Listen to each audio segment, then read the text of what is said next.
इतना ही अटेंडेंस है? बाकी एक लड़की आती थी, वो पता नहीं कहाँ है, हमने कॉल भी नहीं किया। तो फिलहाल भावेश भावेश हाँ, Bhavesh is a girl no? लड़की है ना वो? नो नो मैम, अच्छा, लड़का भावेश है। आता है, लड़का है। एक लड़की आती थी ना, उसका नाम क्या है पता नहीं, वो काफी अच्छी थी पढ़ने। वैष्णवी नाम है उसका। हाँ, वो पता नहीं कहाँ है। बट कोई बात नहीं सुलक्षणा, अगर हम तो, हमारा ये टारगेट है कि इनको अच्छे कॉलेज में एडमिशन कराना 2 साल के बाद। तो मेरे लिए तो एक बच्चा भी बहुत स्ट्रांगली अगर हम उस पर काम करें तो हमारे लिए ठीक है। हाँ ठीक है मैम, वैसे भी रिकॉर्डिंग्स तो जा ही रही है। करेक्ट करेक्ट, तो कोई भी रीजन हो सकता है, बट हम बात करेंगे वीकेंड पे वो क्यों नहीं आ रहे। हमने एक्चुअली ये कर दिया था ना कि जो बच्चा लैपटॉप नहीं लेगा उन बच्चों को हम अलाउ नहीं करेंगे क्लास में, ये कंडीशन रखा। प्रथमेश ने लैपटॉप खरीदा है, सत्यजीत खरीद लेगा, अभी नहीं खरीदा है सत्यजीत ने, बट वो भी खरीद लेगा, इसीलिए वो नहीं आ रहा है। बट आई थिंक वैष्णवी के पास लैपटॉप है। ठीक है, then over to you Vaishnavi. Sulakshana. हाँ अच्छा, प्रथमेश तू लास्ट क्लास मध्ये होता बेटा, है ना? Yes ma'am. मी होमवर्क दिलेला, होमवर्क केला? नो मॅम, माझा नेटवर्क थोडा इश्यू होता तर मला समजला नाही.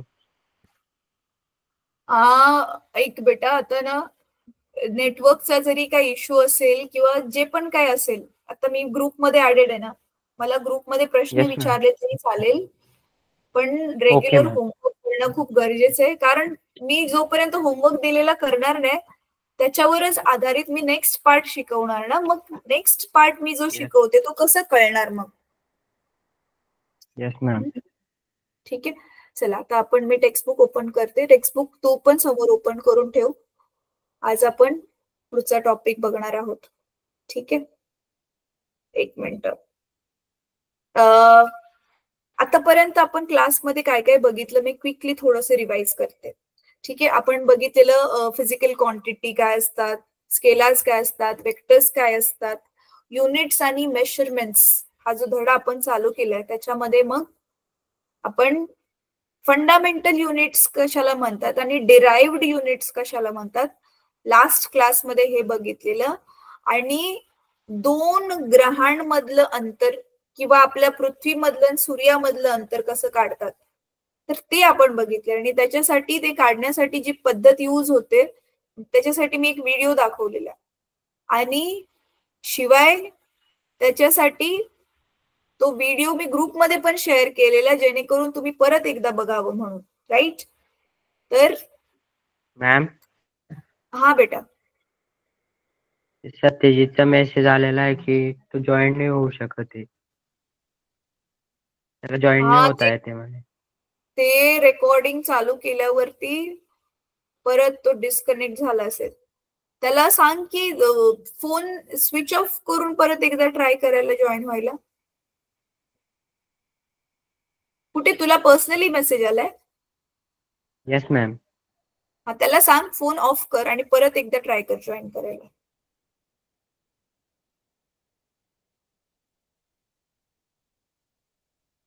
चला आता पुढचं बघूयात आपण. मी स्क्रीन शेअर करते.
ओके, सो लास्ट क्लासमध्ये मी हा टेबल पण तुम्हाला करून यायला सांगितलेला होता. आपण काय बघितलं, कुठल्या पण भौतिक राशीसाठी 3 गोष्टी आपण बघितल्यात. आतापर्यंत 10वी पर्यंत फक्त 2च गोष्टी होत्या. त्या राशीचं असलेलं सूत्र आणि त्या राशीचं असलेलं एकक, राईट? म्हणजे त्याचं युनिट, SI युनिट किलोग्राम आहे, ग्रॅम आहे, लिटर आहे.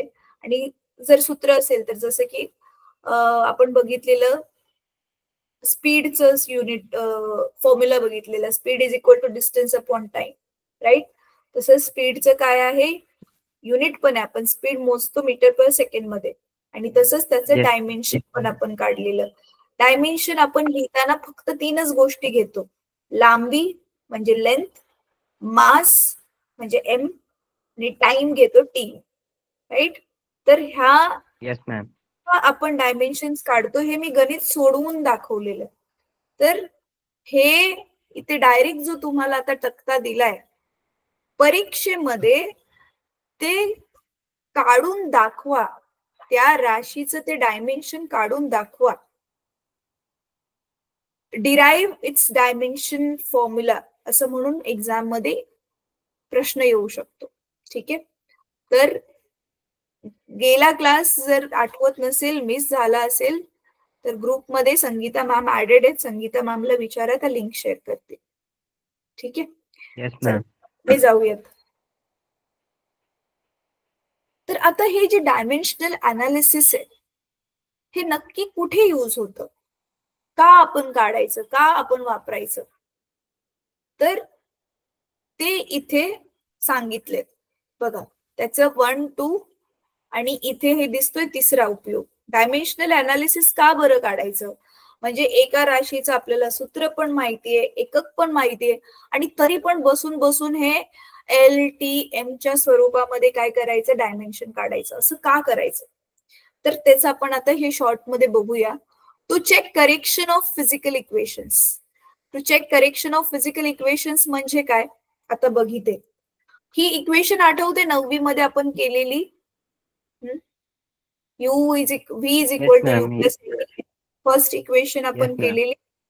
तर ती जी आपण इक्वेशन बनवली, ते जे सूत्र आपल्याला मिळालंय ते बरोबर आहे की चुकीचं आहे. तर आठवते आपण 10वी पर्यंत पण गणितामध्ये काय करायचो, left hand side is equal to right hand side, म्हणजे डावी बाजू आणि उजवी बाजू दोन्ही इक्वल येतात की नाही हे गणितामध्ये आपण चेक करायचो. आठवतंय ना, व्हेरीफाय करण्यासाठी गणित है ना. तर मग पडताळणी करायचो, LHS is equal to RHS येते का. तसंच हे जे सूत्र आहे आपल्याकडे V is equal to U plus AT, हे कसं आलेलं हे तुम्ही 9वीत ऑलरेडी शिकलेलं होता. तर ते त्या डिटेलमध्ये आपण नाही जाणार आहे, ते पुढे जाऊन आहे तसं पण येणाऱ्या धड्यांमध्ये. पण मग हे सूत्र बरोबर आहे की चुकीचं आहे हे कसं पडताळलंय बघ. आता इथे आपण लेफ्ट हँड साइडला आपल्या काय आहे, LHS ला लेफ्ट हँड साइड म्हणजे डाव्या बाजूला काय आहे, फक्त V आहे, बरोबर आहे. V म्हणजे काय आहे, जे वेग आहे, वस्तूचा अंतिम वेग आहे, राईट. आणि वेगामध्ये काय काय येतं, वेगामध्ये काय काय येतं, वेग आपण काय बघितलेलं, अंतर भागिले वेळ असतो, राईट. अंतर म्हणजे लांबी असणार आणि भागिले वेळ, वेळ म्हणजे टाइम आहे आणि तो छेदामध्ये म्हणून -1, म्हणजे इथे L1 आणि T-1, बरोबर आहे. तर हे लेफ्ट हँड साइडचं डाव्या बाजूचं डायमेन्शन हे बनलं. आता उजव्या बाजूला काय काय आहे, उजव्या बाजूला एक तर V आहे, U आहे, सॉरी Uचं पण सेम टू सेमच बनेल कारण तो पण सुरुवातीचा वेग आहे. अजून काय आहे, A आहे. तर हे बघ, Vचं जसं लिहिलेलं सेम टू सेम Uचं पण तसंच लिहिलं. आणि राहिलं आता A आणि T. AT साठी ऍक्सेलरेशन, त्वरण, त्वरणाचं सूत्र काय आहे, मास. मी व्हाईट बोर्ड वरती सांगते तुला हे.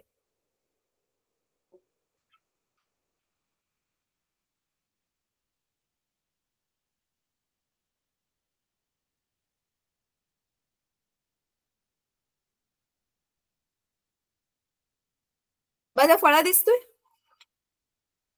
Yes ma'am. तर बघ आता लेफ्ट हँड साइडला काय होतं, V. तर Vचं आपलं सूत्र काय आहे, मीटर पर सेकंड, बरोबर आहे. तर मीटर म्हणजेच आपण कशामध्ये मोजतो, ती लांबी असते ना. लांबी म्हणजेच आपण लेंथ मोजतो, म्हणून इथे एल साठी काय लिहिलेलं त्यांनी डोक्यावर काहीच नव्हतं लिहिलं, म्हणजे ऍक्च्युली 1 आहे. आणि खाली सेकंड्स आपण टी मध्ये मोजतो, टाइम टी लिहितो म्हणजे त्याच्यासाठी, तर टी साठी -1, राईट. तर हे आपल्या लेफ्ट हँड साइड साठी हे झालं पहिलं डायमेन्शन. आता दुसरं डायमेन्शन काढायचं आपल्याला RHS साठी. तर RHS मध्ये आपलं काय आहे, U प्लस AT आहे, राईट. तर आधी आपण U साठी जर काढलं तर U साठी पण सेमच येणार, कारण U सुद्धा काय आहे, वेगच आहे, तर मीटर पर सेकंडच येणार त्याचं पण युनिट, त्याचं पण एकक. तर U साठी पण मग सेम येणार हे वालं डायमेन्शन, L1 T-1. ठीक आहे. आता A साठी काढूयात. ह्या A साठी येणार, आता A साठी काय येणार, A चं काय आहे एकक, मीटर पर सेकंडचा वर्ग, बरोबर. Yes ma'am. तर मीटर परत काय आहे, लांबी आहे, लेंथ आहे, म्हणून 1 येणार, अधिक 1 येणार इथे, कारण अंशामध्ये. आणि प्रति सेकंडचा वर्ग म्हणजे छेदामध्ये, म्हणजे टीच्या डोक्यावर -2 येणार, कारण छेदामध्ये 2 आहे तर वरती आलं -2 होणार. Yes or no? Yes. Right. तर हे ऍक्सेलरेशन साठीचं डायमेन्शन मिळालं. पण ह्या ऍक्सेलरेशनला टाइमने पण मल्टिप्लाय केले, तर टाइम म्हणजे टी तर एकच येणार, कारण बाकी टाइम मध्ये लांबी पण 0 होणार आणि मास पण 0 होणार, बरोबर आहे. चला, सध्या तर कुठेच आपण मास नाही घेतले, तर त्याला आपण सोडून देऊया, पण लांबी 0 होणार एवढं पक्का आहे, बरोबर आहे. आता तुला आठवते गणितामध्ये आपण एक नियम शिकलेलो, कशाच्या पण डोक्यावर 0 असलं म्हणजे त्याची किंमत 1 असते. कुठल्या पण नंबरच्या डोक्यावरती जर 0 असेल म्हणजे त्या पूर्ण नंबरची किंमत 1 असते. तर आता आपण हे ह्याच्यामध्ये ठेवूया. तर आपली RHS मध्ये काय होतं, U प्लस AT. तर U चं काय आहे, U चं काय आलंय मगाशी, हे L1 L1 T-1 T1 है ना. आणि A चं काय आलंय आता, AT आहे. A चं काय आहे, L1 T-2. आणि ह्यालाच मल्टिप्लाय कशाने करणार आपण, आता L चा डोक्यावर 0 आहे म्हणून हे 1 आहे, तर ते मी लिहतच नाहीये, त्याला लिहायची गरज नाहीये, म्हणून ते सोडून देते आणि मी फक्त लिहिते टीच्या डोक्यावर 1, बरोबर आहे. मॅम. तर मग आता पुढे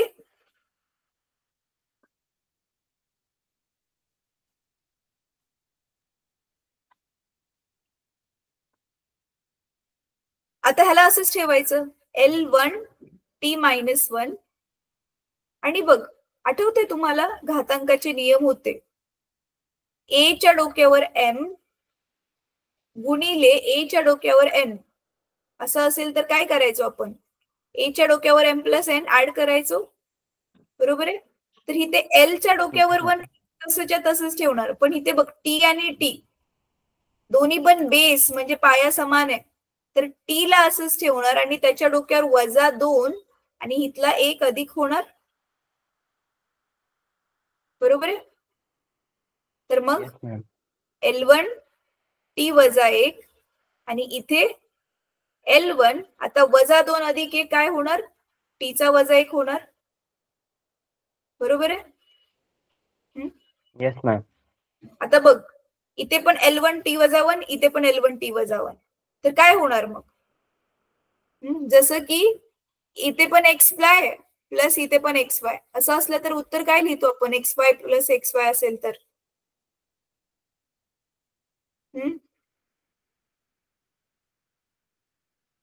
काय लिहितो आपण, 2 टाइम्स होणार ना ते, पण डायमेन्शन मध्ये मग म्हणजे हे 2 वेळा सेम टू सेम डायमेन्शन आलं, राईट, असा त्याचा अर्थ आहे. Yes ma'am. 2 वेळा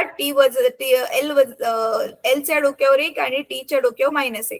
पण मग डायमेन्शन मध्ये ह्या डायमेन्शन चिन्हाच्या बाहेर काय आहे, त्याने काही एवढा फरक नाही पडत, म्हणजे त्याला डायमेन्शन मध्ये आपण कन्सिडर नाही करत, त्याला म्हणजे पकडत नाही, असं त्याचा अर्थ आहे. तर ह्याचा अर्थ बघ मग काय आलं, हे आपल्या राईट हँडची पण हीच किंमत आली. हे इक्वेशन नंबर 2 म्हणूया आपण. तर बघ इक्वेशन नंबर 1 काय होतं, L1 T वजा 1 ही कशाची किंमत होती, आपली LHS ची. आणि इथे पण काय आलं, L1 T वजा 1 RHS ची पण तीच किंमत आली. ह्याचा अर्थ म्हणजे आपलं हे जे सूत्र आहे ते बरोबर आहे, करेक्ट आहे. V is equal to U plus AT. कारण दोन्हीकडे दोघांचे डायमेन्शन्स लेफ्ट आणि राईट हँड साइडचे सेम सेम आले. तर हा एक त्याचा उपयोग आहे. आपण जे डायमेन्शन काढतो त्या डायमेन्शनने आपण आपली सूत्र व्हेरीफाय करू शकतो, म्हणजे पडताळून पाहू शकतो की ते राईट आहेत की रॉंग आहेत. ओके, कळलं इथलं? हे समजलं पहिला त्याचा काय यूज आहे. अच्छा, तर आता दुसरा, हे डायमेन्शनल अनालिसिस करण्याचा दुसरा फायदा काय आहे, दुसरा यूज काय, हे एक्झाम मध्ये विचारू शकतात. डायमेन्शनल अनालिसिस करण्याचे फायदे काय काय आहेत, what are the advantages of dimensional analysis. ठीक आहे, आता इथे to establish the relationship between related physical quantities. एकमेकांशी ज्या जोडलेल्या भौतिक राशी आहेत तर त्या कशा एक प्रकारे जोडलेल्या आहेत, त्या दोघांमध्ये गुणाकार आहे, भागाकार आहे, एक राशी दुसऱ्या राशीच्या दुप्पट आहे, तिप्पट आहे, कशी आहे ते रिलेशन शोधणं, म्हणजेच त्यांच्यामध्ये असलेला संबंध सूत्राच्या स्वरूपामध्ये शोधणं. एक आता पहिलं काय होतं, जे ऑलरेडी सूत्र आहे ते पडताळून पाहिलं, आणि दुसऱ्यामध्ये आपण सूत्र स्वतः शोधतोय हे डायमेन्शनल अनालिसिस वापरून. ठीक आहे, आता बघ इथे जसं की उदाहरण दिलेलं आहे.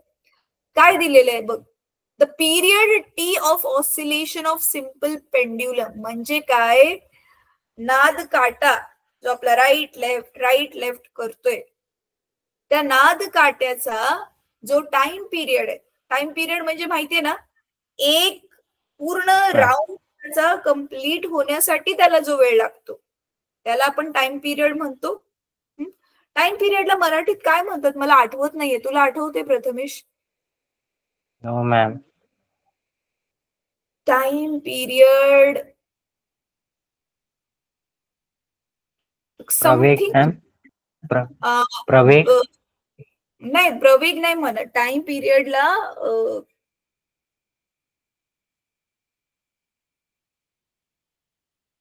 काळ म्हटलेलं रे, समथिंग काहीतरी काळ असं नाव होतं.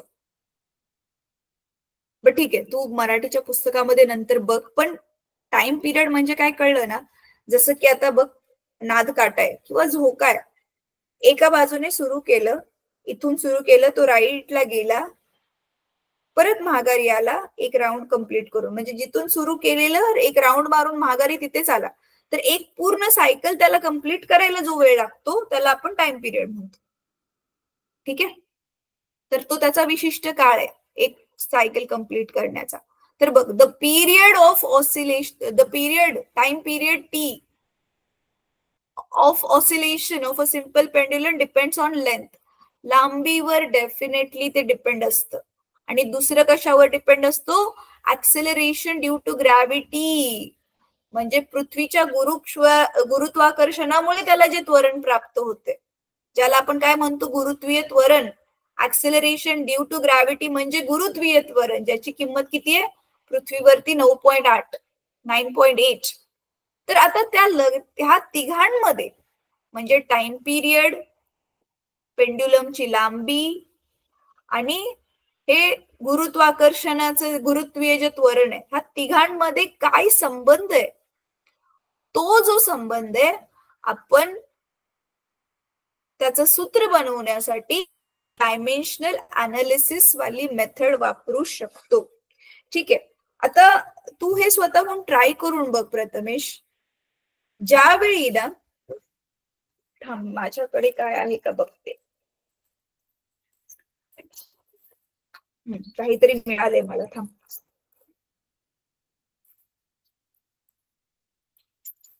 एक मिनिट फक्त देते. मीन पेंड्युलम म्हणजे आपलं ते नाद काटा, कशाने पण बनवू शकतो ऍक्च्युअल मध्ये. मी आता माझ्याकडे ना एक चाव्यांचा बंडल आहे त्याचा बनवते, मी तुला दाखवते. स्क्रीन ऑफ करून दाखवते म्हणजे दिसेल. Yes ma'am.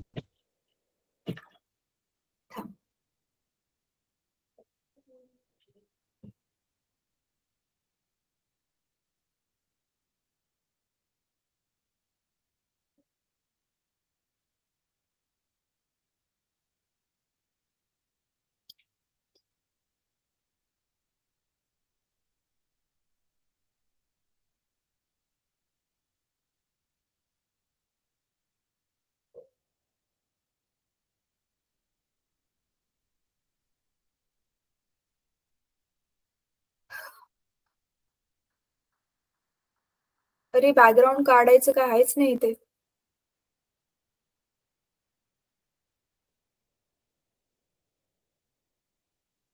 हा ठीक आहे, गेला बॅकग्राऊंड, म्हणजे थोडस फक्त ब्लर झालंय. माझ्या हातामध्ये दिसतोय हे. येस हे मॅम. बघ, हा नाद काटा तू स्वतः पण बघितला असशील. अशी आपली कुठली पण नॉर्मल एक धागा असतो, त्याला खाली तो लोखंडाचा बॉब कड्या असतो. गड्याला असतो तो. हा ठीक आहे. आता सध्या माझ्याकडे बॉब नाहीये, चावे आहेत, मी ते घेतले. आता बघ, ही लांबी की नाही बघ, ही लांबी जर छोटी असेल ना, ह्याला बघ मी छोटं केलं तर हे पटापट पटापट ऑसिलेट होणार, म्हणजे फास्ट होईल, ह्याचा टाइम पिरियड काय होईल, कमी होईल. आणि जर मी लांब केलं ह्याला तर ह्याला जास्त वेळ लागेल एक राऊंड कंप्लीट करायला.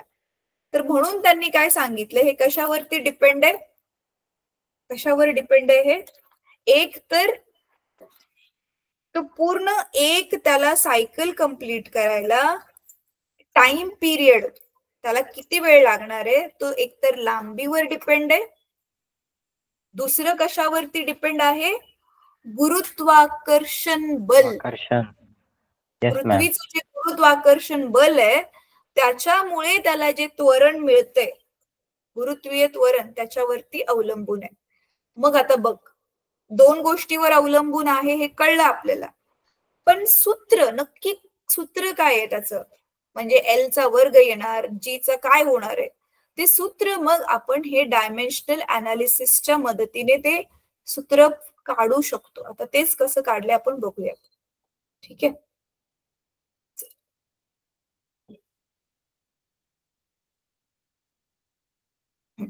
आता बघ काय दिलेलं आपल्याला, हेच ह्या तिघांमध्ये रिलेशन काढायचंय.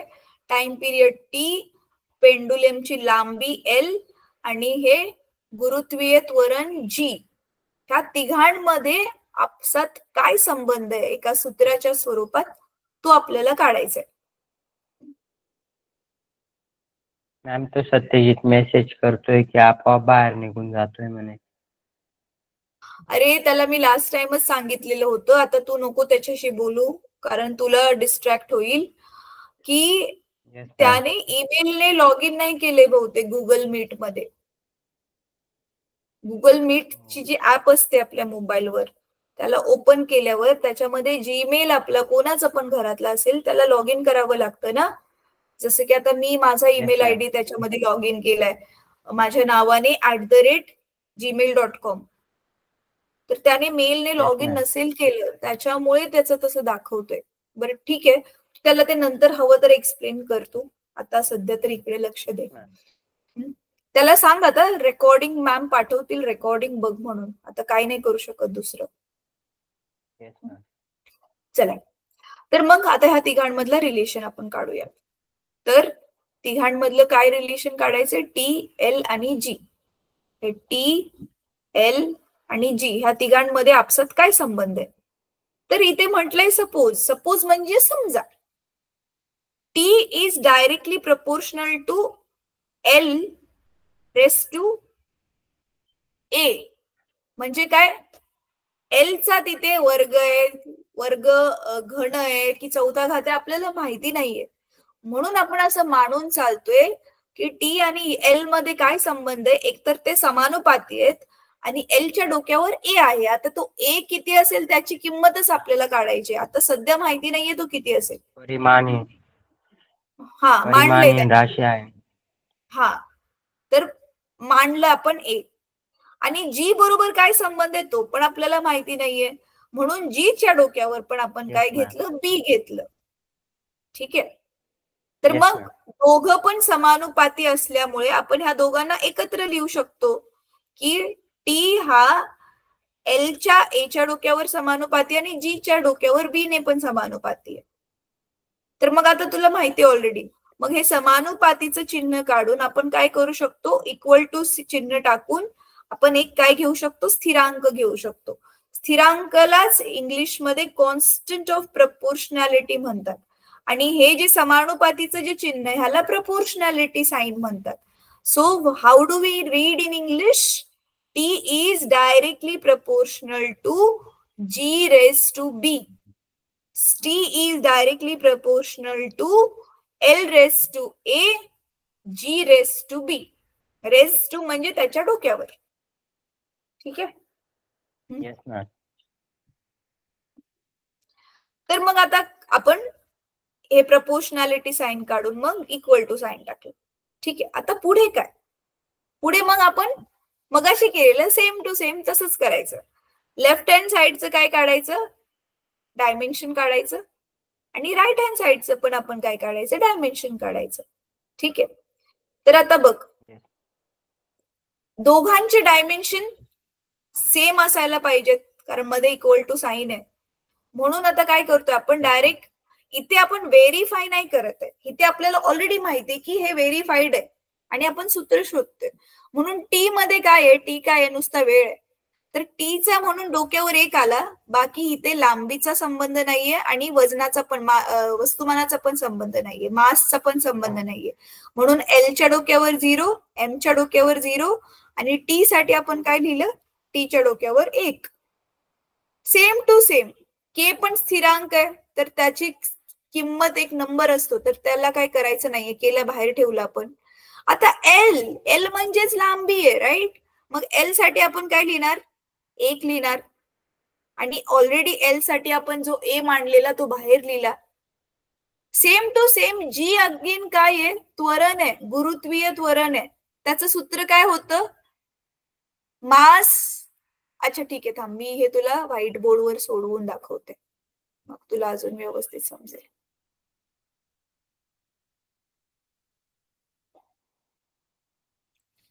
माझा कॅमेरा का ऑफ झाला, आपोआपच झाला.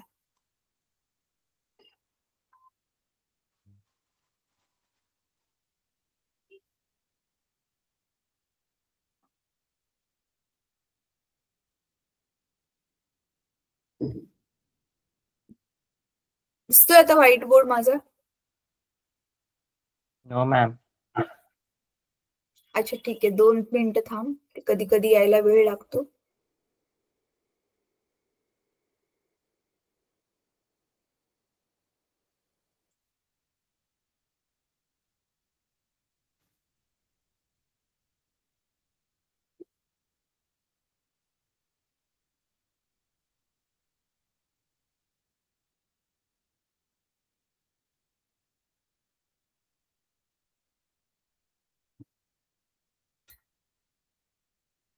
आता दिसतोय व्हाईट बोर्ड? Yes, ma'am. ठीक आहे, थांब 1 मिनिट आता. तर आपण आता काय बघत होतो, आपण रिलेशन काढतोय है ना, टी आणि एल मधलं आणि जी मधलं.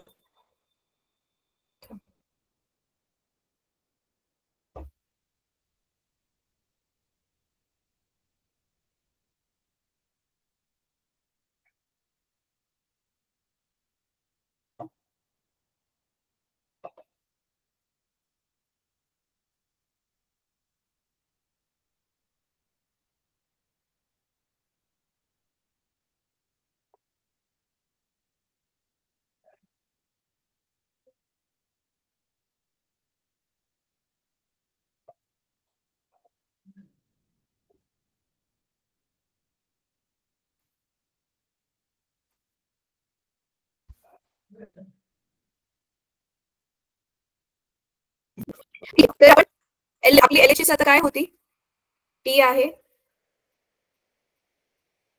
Yes. T is equal to एक मिनिट हा.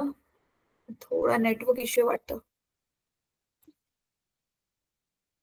अरे माझं तर तुला नवीन मला फ्रेश फळा दिसतच नाहीये, जुनाच दिसतोय. Yes ma'am. हा थांब एक मिनिट, दिसेल आता.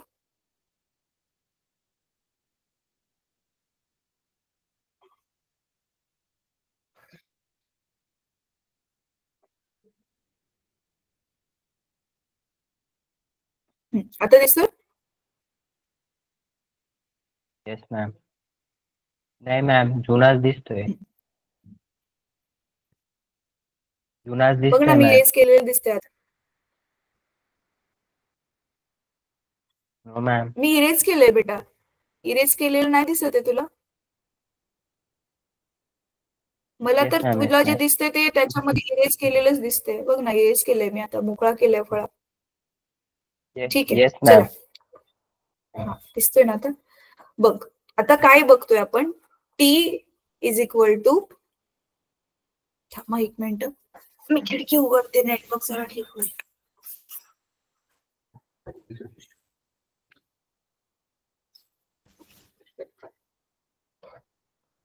टी इज इक्वल टू काय आहे, के एलच्या डोक्यावरती ए आणि कशाच्या डोक्यावरती बी होतं, जीच्या डोक्यावरती बी होतं. बरोबर आहे? डोक्यावरती बी. हा. Yes ma'am. आता टी म्हणजेच टाइम आहे. आपण बघ डायमेन्शन लिहिताना परत एकदा आठवण करून देते, आपण लांबी किती असते ते घेत असतो, मास म्हणजे वस्तुमान किती असतं ते घेत असतो, आणि टाइम किती असतो ते घेत असतो. हे तीनच गोष्टी Time. घेतो डायमेन्शन काढताना, राईट? आता इथे टाइम आहे तर Yes, ma'am. लांबीचा काही संबंध नाही, म्हणून एलच्या डोक्यावर 0 येणार. वस्तुमान मासचा पण संबंध नाहीये, म्हणून एमच्या पण डोक्यावर 0 येणार. पण टी वेळ आहे, टाइमच इथे घेतोय आपण, तर टीच्या डोक्यावर 1 येणार. इथे टीच्या डोक्यावर काय आहे, 1 आहे, म्हणून इथे पण टीच्या डोक्यावर 1. एकदाच घेतले म्हणजे 1 आहे डोक्यावर. के ला जसंच्या तसं ठेवणार, कारण के एक कुठला तरी नंबर किंमत असते, तर त्या नंबरचं आपण डायमेन्शन नाही घेत. आता आहे एल, एलच्या डोक्यावर ए आहे, एल म्हणजेच लांबी, राईट? तर लांबीच्या डोक्यावर एल साठी 1 येणार. परत इथे वस्तुमानाचा काही संबंध नाहीये, म्हणून एमच्या डोक्यावर 0 येणार, आणि टीच्या डोक्यावर काय येणार, इथे 0 येणार. कळतंय? एल साठी लिहिले. हा, पण ह्या सगळ्यांच्या बाहेर हे बघ, इथे डोक्यावर इथे एलच्या ए होता ना, म्हणून आपण इथे एल ए लिहिणार इथे ह्या डोक्याच्या बाहेर. आता राहिला जी. जी पण हे काय आहे, गुरुत्वीय त्वरण आहे. त्वरणाचं काय आहे एकक, युनिट काय, मीटर पर सेकंडचा वर्ग, राईट? तर मगाशी काढलेलं सेम Yes, ma'am. तसंच. लांबी म्हणजेच मीटर मध्ये आपण मोजतोय, तर इथे 1 येणार लांबीसाठी. परत टाइमचा Yes, ma'am. इथे संबंध आहे ऑब्विसली. अच्छा, मास आधी लिहूया.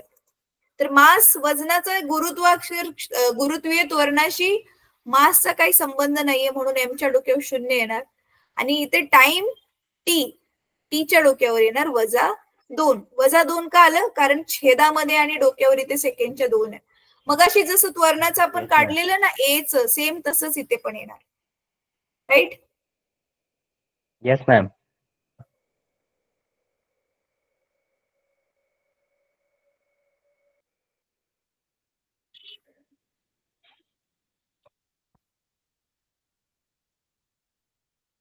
ठीक आहे आता? Yes ma'am. अच्छा, आता पुढे काय करायचं आपण, केला तसंच ठेवणार. आता ह्या दोघांना गुणायचं, मगाशी केलेलं सेम तसंच. अरे हो, इथे ह्याच्या डोक्यावरती बी येणार. बी. हा, तर आता बघ, आपल्याला ना हे आठवतंय घातांकाचा नियम, ए च्या डोक्यावर एम असेल आणि ब्रॅकेटच्या बाहेर एन असेल, तर आपण काय केलेलं, ए च्या डोक्यावर एम गुणिले एन करायचो, राईट? येस. तर मग हे Yes, ma'am. आपण ए ला आता आतमध्ये घेऊया, आणि ज्याच्या 0 आहे ना त्याला काढूनच टाकूया. ठीक आहे? आता इथे एलच्या डोक्यावर होणार मग 1 गुणिले ए, म्हणजे ए होणार एलच्या डोक्यावरती आणि मगाशी जसं आपण बघितलेलं ज्याचं डोक्यावर 0 असतं त्याची किंमत ऑलरेडीच एकच असते पूर्ण नंबरचीच, मग त्याला आता आपण लिहायची Yes, गरज ma'am. नाही, त्याला मी तसंच ठेवून दिलं. आणि आता इथे काय बघूयात, अगेन आता इथे बी ने आतमध्ये गुणणार आपण, तर इथे येणार एलच्या डोक्यावरती बी, बरोबर. इथे 0 आहे एमच्या डोक्यावर, म्हणून त्याला परत लिहायचं नाही आपण. आणि टीच्या डोक्यावरती आता काय होईल, Yes, ma'am. -2b, -2b. बरोबर है ना. तर मग आता Yes, के ला ma'am. तसंच ठेवणार आपण परत एकदा.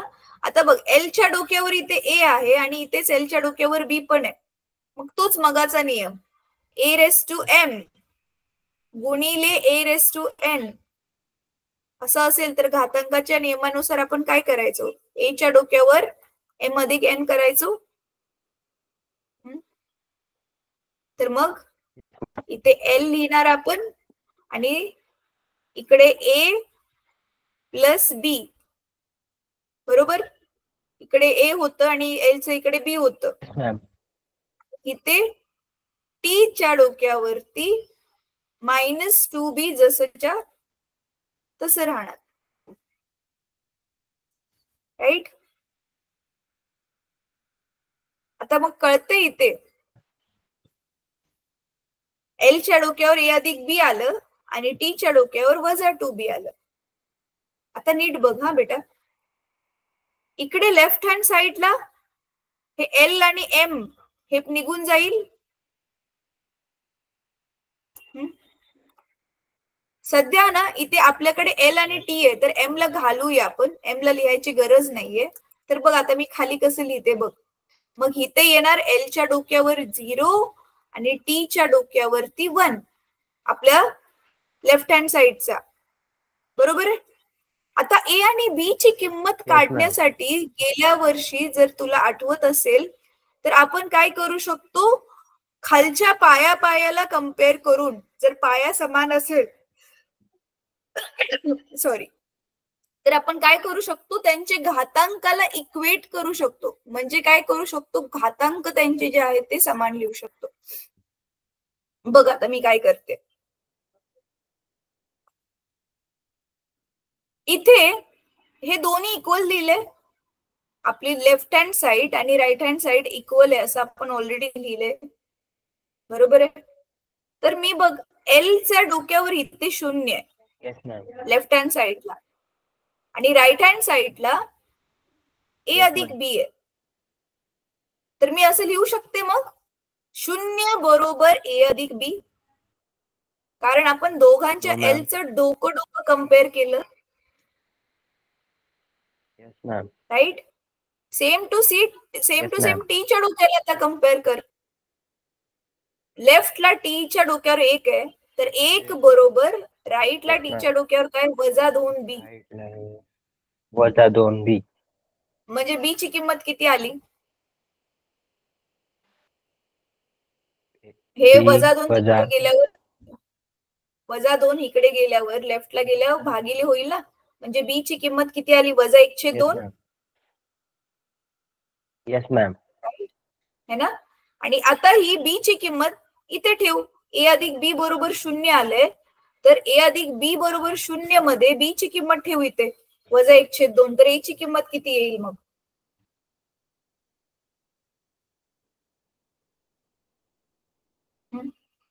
शून्य बरोबर ए अधिक -1/2,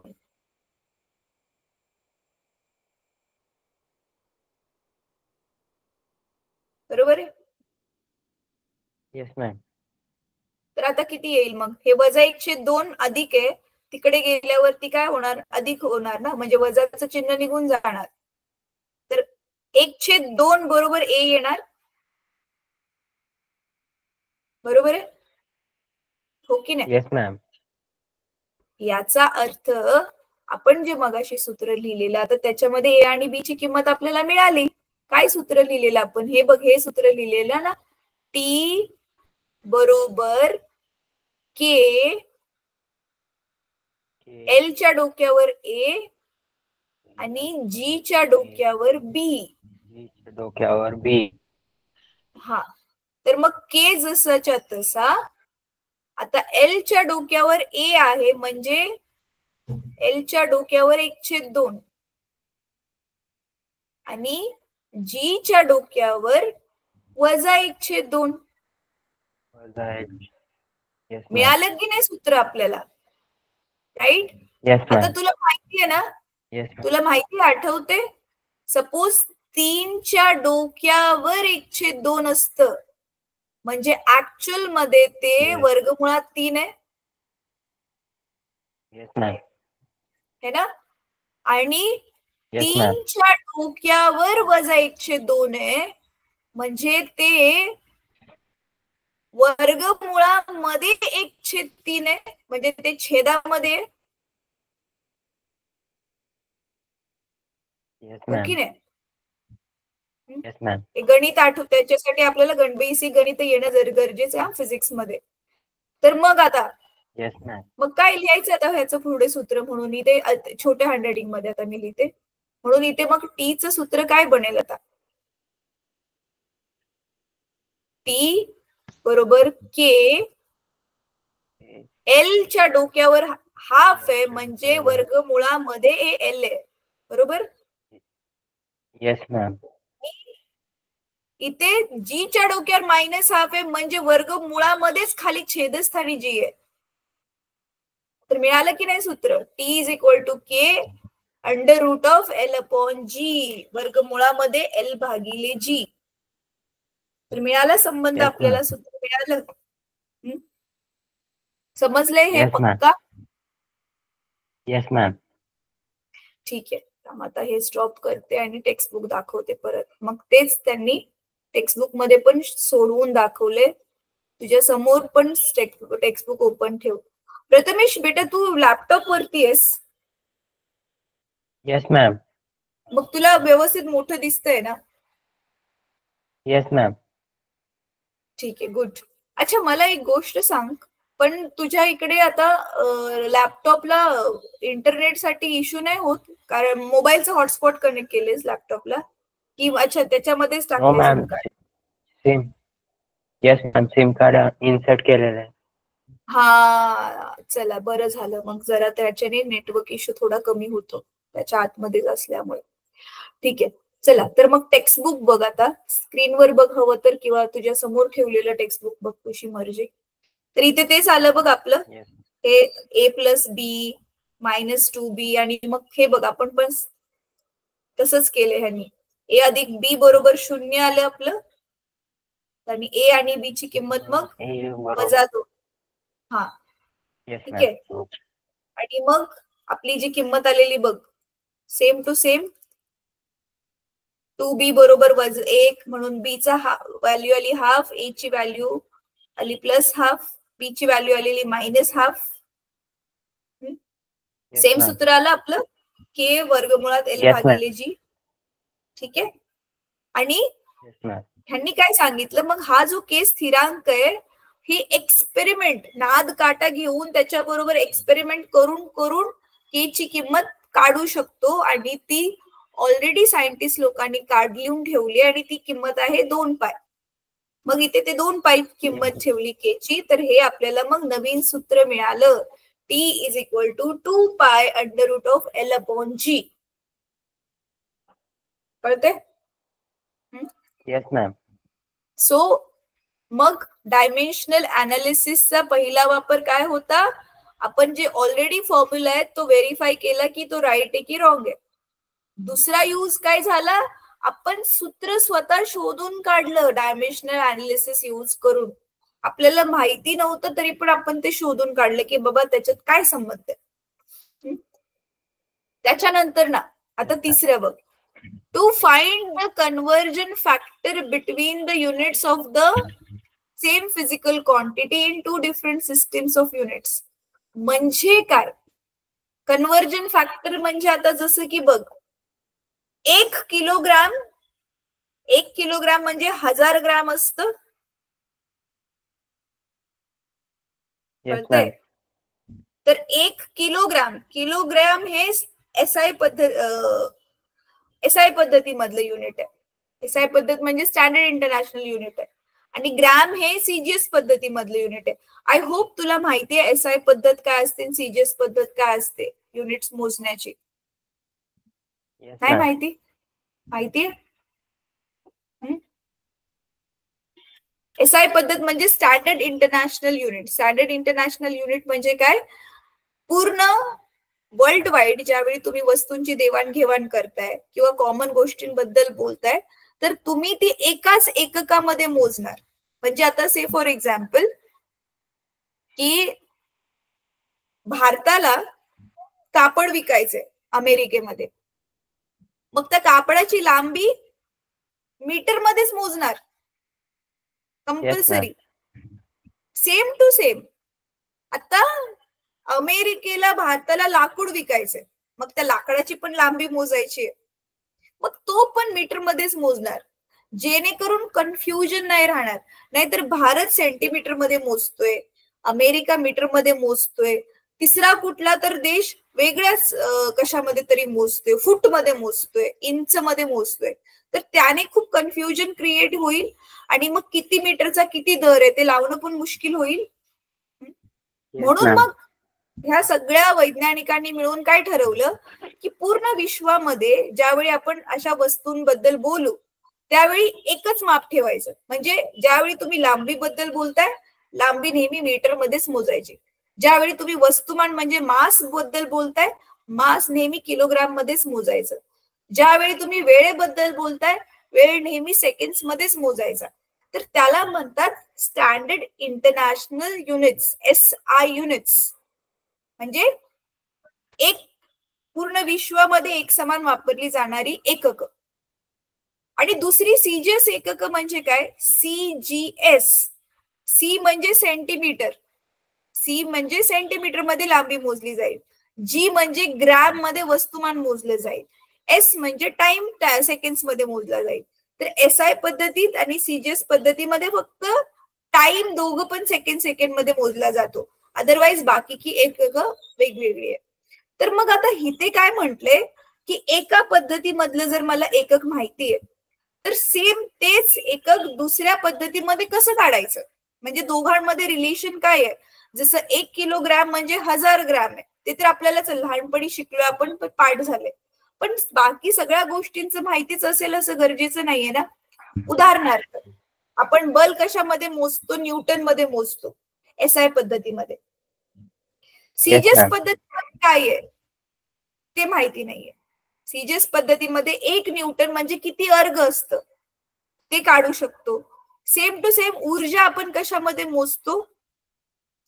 सॉरी, न्यूटनचं सीजीएस डाईन असतं आणि ऊर्जा जूल SI पद्धतीमध्ये आणि सीजीएस पद्धतीमध्ये ती अर्ग आहे. तर आता बघ इथे पुस्तकामध्ये जसं दिसतंय 1 जूल जसं 1 किलो म्हणजे 1000 ग्रॅम असतं, तसं 1 जूल म्हणजे किती अर्ग असतं हे आपल्याला माहिती नाहीये. तर म्हणून आपल्याला माहिती नाहीये किती अर्ग आहे, तर म्हणून इथे आपण त्याला किती मांडले? X मांडले. दिसतंय? Yes ma'am. हा, मग आता सेम आपले LHS is equal to RHS करून जूल साठीचे सगळे डायमेन्शन्स लिहिले आणि अर्ग साठीचे पण सगळे डायमेन्शन्स लिहिले, कारण दोघांचे डायमेन्शन सेमच असणार आहेत, कारण दोन्ही एकच ऊर्जेबद्दलच आपण बोलतोय ना, म्हणून इथे पण सेम लिहिले आणि इथे पण सेम लिहिले. जर तू बघशील तर L2, M2, M1 चा 1, M2 चा 1 आणि T2 चा -2. आता इथे L1, M1, T1 आणि L2, M2, T2 का घेतले? कारण हे आपण SI पद्धतीमधली एक गोष्ट घेतोय म्हणून त्याला 111 खाली नाव दिले बघ, L1, M1, T1. आणि इथे दुसऱ्या अर्ग मध्ये काढतोय म्हणून त्याला नाव दिले L2, M2, T2. आणि मग X ची किंमत काढण्यासाठी आता इकडची जी राईट साइड आहे, उजवी बाजू आहे, ती उजवी लेफ्ट कडे गेल्यावर भागली जाणार, इथे गुणले तर इथे भागणार आणि त्या दोघांना डिवाइड करून मग हे छेद वरचे जे घात आहेत ते घेतले. ठीक आहे. आता ना ह्याच्यासाठी ना तू एकदा गो थ्रू कर बेटा. ह्याच्यासाठी काय कर? गो थ्रू कर. म्हणजे ह्या गणितामध्ये आता जसं मास किलो मध्ये येणार, SI पद्धतीमध्ये किलो आहे ना, M मास, सीजेस पतीमध्ये मास काय येणार, gram. Same to same length gram. Metre मध्ये आणि खाली L2 सेंटीमीटर मध्ये. टी टाइम दोघांचा सेकंड आहे. तर बघ सेकंड तर सरळ सरळ कॅन्सल होईल. तर पण बाकीच्या पद्धतीमध्ये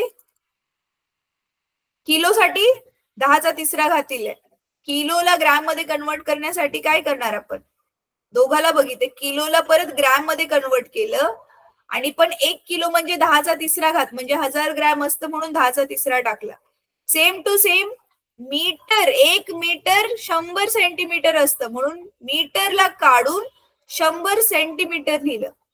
मग हे ग्रॅम कॅन्सल, सेंटीमीटर कॅन्सल आणि उरलेल्या नुसत्या 10च्या पावर, तर 10चा किती आला, 7वा घात. म्हणजे एक्स ची किंमत आली 10चा 7वा घात. ठीक आहे. आता हे ना गणित मी तुम्हाला नेक्स्ट क्लासमध्ये परत स्वतःहून व्हाईट बोर्डवर सॉल्व्ह करून दाखवेल. जर तुला स्वतःहून हे सोडवून नाही जमलं तर, अदरवाईज तू स्वतःहून ट्राय कर. ठीक आहे. आता बघ, ह्या तिघांमधलं कुठलं पण एक ना परीक्षेत विचारू शकतात किंवा 3 मार्काला प्रश्न येऊ शकतो की डायमेन्शनल अनालिसिस जे आपण वापरतो त्याचे फायदे काय आहेत. मग ज्यावेळी तू हे तिन्ही पण फायदे लिहिशील त्यावेळी हे तुला उदाहरणासहित सोडवून द्यावं लागेल. मग बघ, खूप सोडवणं तसं सोपं आहे, पण फास्ट सोडवून हे प्रत्येकी 1 मार्काला हे सॉल्व्ह करून दाखवावं लागेल आपल्याला की कसं आपण सूत्र व्हेरीफाय करू शकतो, सूत्र माहिती नसेल तर कसं सूत्र काढू शकतो आणि 2 एककांमधला काय संबंध आहे तो पण आपण इथे काढू शकतो. ठीक आहे. Yes ma'am.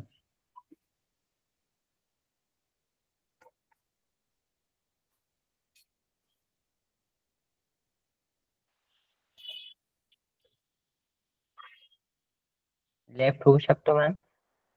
1 मिनिट बेटा थांब, तेच मी बघते. तर आताचा होमवर्क काय आहे, हा प्रश्न ना सेम जसं पुस्तकात दिलंय ऍज इट इज, काहीही डोकं न लावता लिहून काढायचंय आणि सोडवायचंय. ह्याच्यासाठी मी प्रश्न देते आणि त्याचंच हे उत्तर आहे. कुठून ते कुठपर्यंत लिहिशील आता बुक मध्ये बघ, तू नोटबुक मध्ये, आणि त्याची ना प्रॅक्टिस कर प्रथमेश 4-5 वेळा लिहून. मी स्वतः तुझ्यासारखंच मराठी मीडियम मधून होते म्हणून मला इंग्लिश मध्ये पाठ करायला खूप मुश्किल व्हायचं. मग मी काय करायचे ना, एक उत्तर 5 वेळा लिहून काढायचे लिटरली. मग ते माझं खूप चांगलं पाठ व्हायचं, एकदम कुठे फुल स्टॉप आहे, काम आहे ते पण. ठीक आहे. तर क्वेश्चन हा आहे, what are the uses of dimensional analysis. What are the uses of dimensional analysis. तर त्याच्यासाठी तुला अगदी इथून चालू करायचंय, नंबर 1 पासून ते इथपर्यंत ऍज इट इज लिहायचंय, नंबर 3 पर्यंत. हे बघ. Yes ma'am. हे 3रा नंबर दिसतोय. येस हे मॅम. बघ, हे जे शेवटी इथे काढलंय की नाही, 1 जूल इज इक्वल टू 10⁻⁷ अर्क. म्हणजे हे पूर्ण जे पान आहे ते जसंच्या तसं लिहायचंय. तर हे 3 मार्काला एक्झाम मध्ये येऊ शकतं किंवा 4-5 मार्काला पण देऊ शकतात, डिपेंडिंग ऑन युअर टीचर की त्या किती मार्काला देतात. ठीक आहे. चला, तर आता झाला टाइम, आपण आता क्लास संपूया. हे छान हँडरायटिंग मध्ये एकदा तरी लिहिलेलं मला ग्रुप मध्ये फोटो हवाय. ठीक आहे. Yes ma'am. ओके. बाय बेटा, बाय. उद्या भेटूया आपण.